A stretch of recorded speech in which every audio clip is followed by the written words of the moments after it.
Olá a todos, vamos em nome do Senhor Jesus, com auxílio do Espírito Santo, estudar a lição de número 10. O tema de hoje é Santifica-os na verdade. Vamos a mais um resumão, então. O primeiro tópico diz justificação. Pergunta A. Quando confessamos de fato nossos pecados e entregamos a vida a Jesus, seja no início de nossa experiência cristã, seja em cada passo do caminho, o que recebemos de Deus. Vamos ver o início de texto de Romanos, no capítulo 3, no versículo 29, lá no início. Romanos 3, versículo 24. Sendo justificados gratuitamente pela sua graça, pela redenção que é em Cristo Jesus. Então, o que acontece conosco quando confessamos nossos pecados? Nós somos justificados pela fé. Os nossos pecados são perdoados. Alcançamos o perdão e somos justificados, como diz o texto de Romanos 3, né? Sendo justificados gratuitamente. Vamos ver agora a pergunta B. Quanto tempo dura essa jornada? Segundo a Bíblia, lá em Marcos, no capítulo 13, no versículo 13 também diz assim: E sereis aborrecidos por todos, por amor do meu nome, mas quem perseverar até o fim será salvo. Então nós temos que permanecer firmes até o fim, até a volta de Jesus. Aí seremos salvos. Então, é uma vida inteira. A pergunta diz: quanto tempo dura? Dura toda a vida essa justificação. E aí, em Provérbios 4:8 ainda diz: mas a vereda dos justos é como a luz da aurora, que vai brilhando mais e mais até ser dia perfeito. Da mesma forma que vai amanhecendo aos poucos, até ficar o clarão do meio-dia, assim é na vida espiritual também. Um dia você vence um obstáculo, no outro dia você passa para outra fase, e vai vencendo uma coisa, e vai vencendo outra, e aí é uma vida inteira que dura essa jornada. Vamos ao segundo tópico, melhorando as graças cristãs. Pergunta: além do perdão e da justificação, o que mais Deus quer nos dar? Lá em 2 Coríntios, no capítulo 7, versículo 1, diz assim: purifiquemo-nos de toda imundícia da carne e do espírito, aperfeiçoando a santificação no temor de Deus. Deus quer que sejamos santos, nos afastemos do pecado da carne, da imundícia da carne. E lá também diz assim, lá em Filipenses, no capítulo 3, a partir do versículo 12 diz assim, não, o apóstolo Paulo falando, né, aos filipenses, não que já tenha alcançado ou que seja perfeito, mas prossigo para alcançar aquilo para que fui também preso em Cristo Jesus. Mas quanto a mim, não o julgo que o tenho alcançado, mas uma coisa faço, é que esquecendo-me das coisas que atrás ficam e avançando para as que estão diante de mim, prossigo para o alvo pelo prêmio da soberana vocação em Cristo Jesus. Então, Deus quer que prossigamos para frente, para cima, para o alvo, né? Através de uma vida de purificação, uma vida de santificação.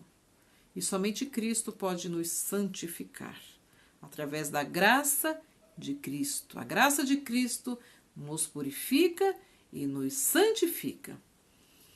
Pode haver defeitos marcantes no caráter de uma pessoa, mas quando ela se torna uma verdadeira discípula de Cristo, o poder da graça divina a transforma e a santifica.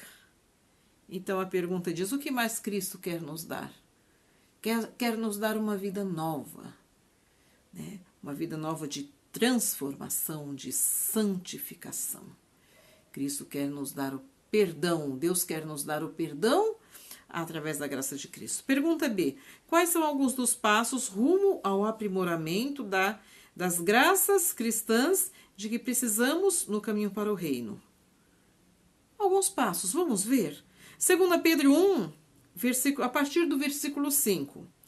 E vós também, pondo nisto mesmo toda a diligência, acrescentai à vossa fé a virtude, olha os passos, e a virtude a ciência, e a ciência a temperança, e a temperança a paciência, e a paciência a piedade, e a piedade o amor fraternal, e o amor fraternal a caridade. Pois aquele em quem não há estas coisas é cego. Aqui diz em 2 Pedro. Então, são esses passos, né, que devemos ter rumo ao aprimoramento, né, os frutos do Espírito. Vamos ao terceiro tópico, poder pela palavra de Deus. Perguntar como Deus ilumina nossa mente para que o crescimento cristão prossiga com firmeza. Lá em Salmos 119 e 105, diz assim: lâmpada para os meus pés, é a tua palavra, e luz para os meus caminhos. Então, como Deus ilumina nossa mente, os nossos pés, para mostrar o caminho onde devemos andar? Através de sua palavra, como o salmista disse, né? Lâmpada para os meus pés, está lá no caminho escuro, então vamos ligar a iluminação, né? É a tua palavra e luz para os meus caminhos, a palavra de Deus, a escritura sagrada, como diz aqui o tópico, né? O poder pela palavra de Deus. E lá no pensamento inspirado, lá no final da nota, diz assim: ele nos garantiu que está mais disposto a dar o Espírito Santo àqueles que lhe pedem do que os pais de dar bons presentes aos filhos. Então, o Espírito Santo nos ajuda a andar o caminho, iluminando o nosso caminho, para que não possamos desviar nem para a direita, nem para a esquerda. Pergunta B. Como chamamos esse processo de crescimento cristão que ocorre pelo poder da palavra? Aqui em João 17 diz: santifica-os na verdade, a tua palavra é a verdade. Então, esse processo é um processo de santificação, que, como já vimos, dura a vida inteira, um processo diário de santificação. Uma parte do pensamento inspirado diz assim: a santificação da igreja é o objetivo de Deus em todo o trato com o seu povo. Escolheu-os desde a eternidade para que fossem santos. Deu-lhes seu Filho para morrer por eles, a fim de que fossem santificados pela obediência à verdade, despido de toda a pequenez do eu. Então, devemos estar santificados, e o Espírito Santo faz esse trabalho, né, para que possamos andar na verdade. Quarto tópico, falsas alegações. Perguntar, considerando os santos homens de Deus ao longo dos períodos bíblicos, o que devemos entender quanto a alegar vitória final. Em relação à nossa vitória final, ao final da jornada, o que podemos dizer sobre isso? Lá em João 1, versículos 8 e 10 diz assim: se dissermos que não temos pecado, enganamos-nos a nós mesmos e não há verdade em nós. Então somos todos pecadores. Se dissermos que não pecamos, fazemo-lo mentiroso e a sua palavra não está em nós. Então, a vitória completa, né, que será na glorificação, está em Jesus Cristo. Assim diz o apóstolo João. João, como um dos homens santos de Deus, como diz a pergunta, né, que viveu ao longo dos períodos bíblicos, ele afirma que nós todos somos pecadores. Mas, se nós nos escondermos em Cristo, confiarmos em Cristo, no sacrifício de Jesus na cruz, ele pode nos purificar de todo pecado. E o apóstolo Paulo também diz, né, quanto à vitória final. Vamos ver em Gálatas 6, versículo 14. Mas longe esteja de mim gloriar-me, a não ser na cruz de Cristo do nosso Senhor Jesus Cristo, pela qual o mundo está crucificado para mim e eu para o mundo. Então o apóstolo Paulo entendia que se ele não estivesse em conexão com a cruz de Cristo, ele não poderia ser justificado, santificado, não poderia haver salvação para ele. E a nota fala de Daniel. Daniel, ele foi um dos santos homens de Deus que ele tinha fé e tinha obediência. O pensamento inspirado diz: as honras concedidas a Daniel despertaram inveja dos líderes do reino. Os presidentes e príncipes começaram a procurar ocasião para se queixarem dele. Procuraram ver algum pecado, algum defeito em Daniel, mas não acharam. E olha o que diz lá em Daniel 6, versículo 4. Mas não podiam achar ocasião ou culpa alguma, porque ele era fiel e não se achava nele nenhum vício e nenhuma culpa. Assim nós devemos ser hoje também fiéis, né? Que o mundo não ache em nós nenhum vício e nenhuma culpa. E lá mais à frente diz que a falsa santificação leva diretamente para longe da Bíblia. Aqueles homens que procuravam acusar Daniel, eles tinham uma aparência de piedade perante o rei, eram homens de confiança do rei. Mas eles estavam procurando prejudicar Daniel por inveja, assim como também mataram a Cristo por inveja. Ela, né, a falsa santificação, reduz a religião a uma fábula. Faz dos sentimentos e das impressões a norma para tudo. Então, nós não devemos basear a nossa vida em impressões, em sentimentos. Devemos ser cristãos racionais. Devemos basear a nossa vida, a nossa salvação, na palavra de Deus. E assim como diz a pergunta, ao final da carreira, como diz o apóstolo Paulo, teremos a vitória, se permanecermos fiéis até o fim. Sede fiel até a morte e dar-te a coroa da vida. E os santos, homens de Deus, eles tinham esse entendimento da obediência, da santificação e de permanecer santos até o fim. Pergunta B. A crença na necessidade de santificação significa que devemos conquistar ou merecer nossa salvação? Nós merecemos alguma coisa? Algum mérito que façamos nos habilita a entrar nos céus? Nós temos algum mérito? Podemos conquistar a salvação com as nossas próprias forças? Vamos ver, aqui diz em João 14, versículo 15. Se me amardes, guardarei os meus mandamentos. Nós não podemos merecer ou conquistar a salvação por nós mesmos, na nossa justiça própria. Nós somos como trapo de imundícia. E lá em 1 João 3, versículos 5 e 6 diz: e bem sabeis que ele se manifestou para tirar os nossos pecados. Quem se manifestou? Cristo. Cristo morreu na cruz para tirar os nossos pecados. Então nós não temos méritos, né? Nós vamos ser salvos confiando na graça e nos méritos de Jesus Cristo na cruz. Não que venha nada de bom de nós.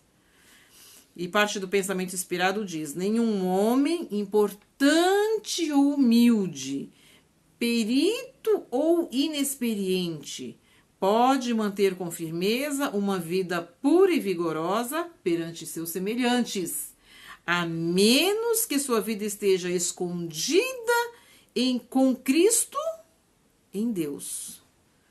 Então você se aproxima de Deus através do sangue de Jesus Cristo. Cristo hoje é nosso advogado. Ele está advogando em nosso favor. Então, por mais importante, por mais status, diploma, conhecimento, ciência que você tem em sua vida, se você não estiver com Cristo, né, não obteremos a salvação. Né? A vida não será, como diz o pensamento, nem pura, nem vigorosa, né, se nós não estivermos com Cristo. Cristo é que nos mantém na verdade, no caminho, que nos mantém, nos assegura um caráter puro quando confiamos em Cristo. E o último tópico diz: e a santificação? Aqui é uma pergunta. Vamos ver a pergunta. A santificação, que é o desenvolvimento do caráter cristão, Geralmente é notada pela pessoa que passa por esse processo. É uma pergunta. Essa santificação é notada pela pessoa? E a segunda parte diz, e as outras pessoas percebem? Lá em